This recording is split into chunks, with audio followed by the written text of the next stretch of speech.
Holi special recipe. 1 cup कच्चे पोहे से आप इस तरीके से घर पर ही आसानी से ये पापड़ बना सकते हैं। इसे आप नली पापड़ भी बोल सकते हैं या फिर फ्राइम्स बोल सकते हैं। तो ये बहुत ही जल्दी से बन भी जाते हैं और एकदम मार्केट के जैसे बनते हैं। एकदम फूले फूले से पापड़ बन करके तैयार हो जाते हैं। क्या कभी आपने इस तरीके से बनाया? अगर नहीं बनाया तो आज आप वीडियो को पूरा वॉच करें। एक बार आप मेरे तरीके से बना करके ज़रूर देखें। तो चलिए फ्रेंड्स, देर ना करते हुए बनाना शुरू करती हूँ। तो यहाँ पे मैंने ले लिया है पोहा। आप यहाँ पे कोशिश करें कि पतला वाला पोहा लें, तो उससे ज़्यादा आसानी रहती है। तो यहाँ पे 1 कप पोहा को मैंने पहले से अच्छे से साफ़ कर लिया था। उसके बाद ले लेंगे यहाँ पे मिक्सी का जार, उसी में यहाँ पे पोहा को डाल देना है। एकदम फाइन यहाँ पे पीस के तैयार करना है कि जैसे आटा वगैरह पीसते हैं, जैसे एकदम आटा होता है बिल्कुल उसी तरीके का होना चाहिए। तो अब मैंने यहाँ पे पीस के इसको निकाल लिया। अब इसी में थोड़ा सा मैं डाल रही हूँ यहाँ पे पापड़ खार।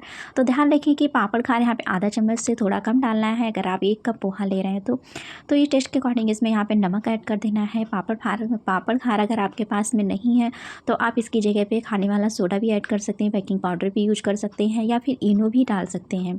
लेकिन अगर मिल जाता है आपको पापड़ खार तो ज़रूर डालें। सारी चीज़ों को यहाँ पे अच्छे से मिक्स कर लेना है।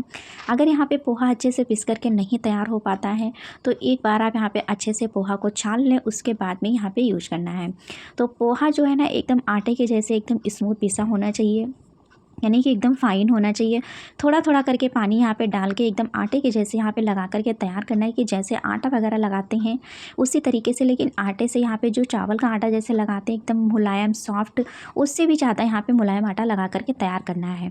इससे क्या होगा कि जो नली पापड़ होते हैं बहुत ही आसानी से बन जाएंगे। अगर आप यहाँ पर आटे को टाइट कर देंगे तो उसके बाद में ये वाला जो आटा होता है ये बहुत ज़्यादा हार्ड हो जाएगा। तो ध्यान रखिए कि आटा एकदम यहाँ पर सॉफ्ट लगाना है, एकदम गीला गीला सा आटा रहना चाहिए। तो एकदम चिकना आटा कर लेना है यहाँ पे।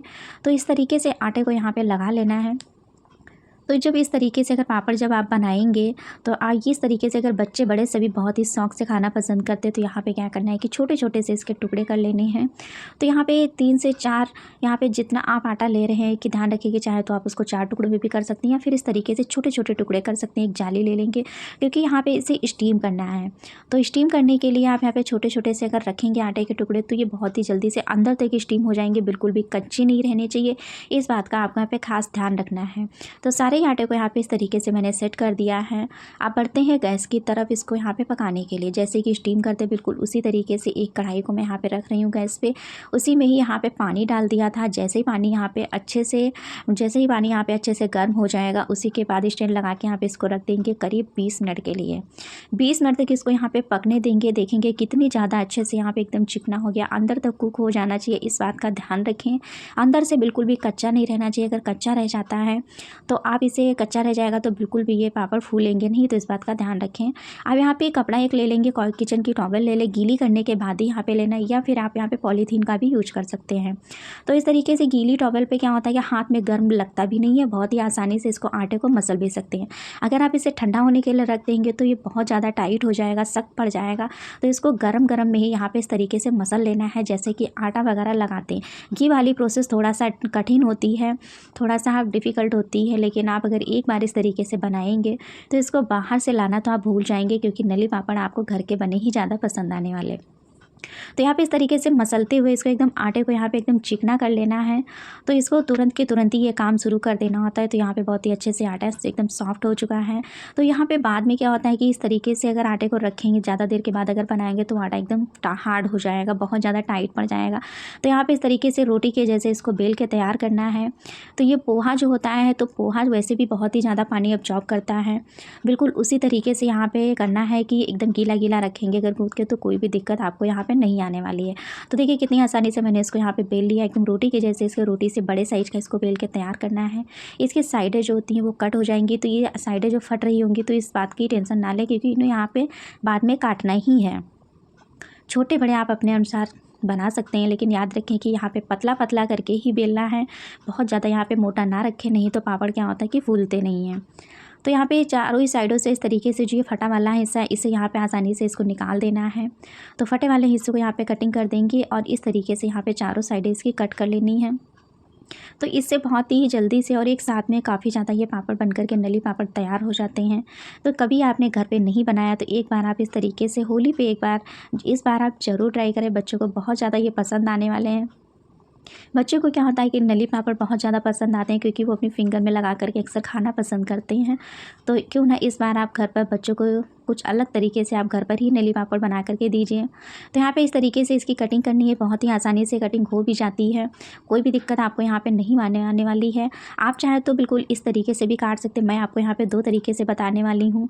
तो यहाँ पे मैं तो एक अपने अनुसार ही इसको काट रही हूँ, यानी कि अपनी उससे कि यहाँ पे कोई मेजरमेंट मैंने इसका नहीं लिया हुआ है। थोड़े से बड़े बड़े कर ये पापड़ बन जाते हैं, छोटा बड़ा आप अपने अनुसार यहाँ पे नली पापड़ बना सकते हैं। आप चाहे तो इसमें फूड कलर का भी यूज़ कर सकते हैं। तो यहाँ पे मैंने थोड़े बड़े बड़े साइज़ के लिए हुए। तो एक यहाँ पे पेन ले लेना है या फिर पेंसिल ले लें, इसको दबाते हुए यहाँ पे इस तरीके से रोल करना है।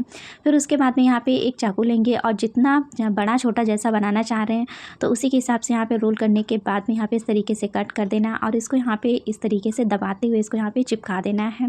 बिल्कुल भी ये साइडें खुलती नहीं है, थोड़ा सा यहाँ पे चिपकाने के टाइम पे थोड़ा सा ध्यान रखना है कि अच्छे से इसको प्रेस करते हुए दबाते हुए यहाँ पे इसको चिपकाना है। तो देखिए एक तो यहाँ पे बनकर तैयार हो चुका है। अभी मैं आपको एक दूसरा तरीका बताने वाली हूँ, ताकि सारे ही जो नली पापड़ हैं एक ही साइज के बने उसके लिए। तो यहाँ पे क्या घर में अक्सर बच्चों की स्केल वगैरह रखी होती है, तो आप यहाँ पे स्केल ले सकते हैं। स्केल से यहाँ पे इस तरीके से एक ही नाप के यहाँ पे इस तरीके से कट कर लेने हैं। स्केल से क्या होगा कि एक ही साइज़ के पापड़ बन करके तैयार होंगे। वैसे अगर अपने उसमें अंदाज में काटेंगे तो उसमें ये बड़े छोटे भी हो जाते हैं और स्केल रखने से एक ही साइज़ के बनते हैं। तरीका आपको जो भी अच्छा लगा है कमेंट में ज़रूर बताइएगा। कौन सा मेथड आपको ज़्यादा यहाँ पे समझ में आया, कौन सा तरीका आपको यहाँ पे ज़्यादा समझ में आया है और किस तरीके से आप इसे बनाने वाले हैं। तो यहाँ पे इस तरीके से कट कर लिया, इसकी सारी यहाँ पे हटा देंगे जो पट्टियाँ इस तरीके से निकाल के रखी हैं, बिल्कुल भी आपस में चिपकती नहीं है।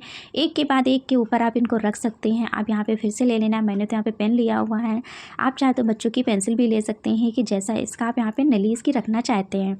तो इसको ऐसे इस तरीके से फोल्ड करने के बाद में यहाँ पे कट कर देना है और थोड़ा सा इसको यहाँ पे प्रेस करते हुए चिपका देना है। अगर ये आटा हल्का सा गीला रहेगा तभी यहाँ पे चिपकाने में आपको कोई दिक्कत नहीं आने वाली। अगर गीला नहीं रहेगा तो आपको दिक्कत आ सकती है। तो ध्यान रखें कि आटा जब भी लगाएं तो उस टाइम पे हल्का सा गीला ही आटा रखें तो ज़्यादा अच्छा रहेगा। तो यहाँ पे बिल्कुल उसी तरीके से बनकर के तैयार हो चुके हैं सारे यहाँ पे नली पापड़ इस तरीके से बन चुके हैं। अब इनको क्या करना है कि 2 से 3 दिनों की आराम से इनको धूप दिखा दें। वैसे चाहे तो आप इन्हें बिना धूप के भी पंखे में भी सुखा सकते हैं, जैसे कि क्योंकि ये एकदम ड्राई से रहते हैं, इनको बहुत ज़्यादा धूप की ज़रूरत भी नहीं होती है। तो चाहे तो आप इनको घर में भी सुखा सकते हैं या फिर धूप में भी सुखा सकते हैं, दोनों तरीके से सूख जाते हैं। सूखने के बाद कुछ इस तरीके से हो जाते हैं। अगर आप चाहें तो इनमें फूड कलर भी डाल सकते हैं। तो यहाँ पे देखिए सूखने के बाद कुछ मैंने यहाँ पे बड़े बड़े से बनाए थे वो भी रख दिए हैं और कुछ यहाँ पे छोटे छोटे से बनाए हैं। अब मैं आपको इनको फ्राई करके भी दिखाने वाली हूँ। तो एकदम फूले फूले से ये पापड़ बनते हैं। तो यहाँ पे कुछ तो अब बढ़ते हैं गैस की तरफ इनको फ्राई करने के लिए। तो यहाँ पे तेल मैंने पहले से ही अच्छे से गर्म होने के लिए रख दिया था। जैसे ही तेल अच्छे से गर्म हो जाएगा उसी के बाद इनको पापड़ यहाँ पे नली पापड़ को डाल देना है। तो इनको यहाँ पे फ्राई करने के टाइम पे ध्यान रखें कि तेल अच्छा सा मीडियम आंच पे ही होना चाहिए, ना तो बहुत ज़्यादा गर्म होना चाहिए, ना ही बहुत ज़्यादा यहाँ पे लो फ्लेम पे होना चाहिए। तो यहाँ बीच में रखना है इसको और इस तरीके से इनको यहाँ पे फ्राई कर लेना है। तो एकदम बढ़िया से ये कुरकुरे से पापड़ बन करके तैयार हो जाते हैं नली पापड़। तो कैसी लगी फ्रेंड्स मेरी आज की रेसिपी? अगर पसंद आई हो नली पापड़ की तो एक बार आप कमेंट बॉक्स में ज़रूर बताइएगा करके कैसी लगी आपको रेसिपी, और पसंद आई है तो लाइक करना बिल्कुल मत भूलना। न्यू है तो चैनल को सब्सक्राइब कर लेना। अब मैं मिलती हूँ आपको ऐसे ही मज़ेदार नई रेसिपी के साथ। Bye bye, take care, thanks for watching.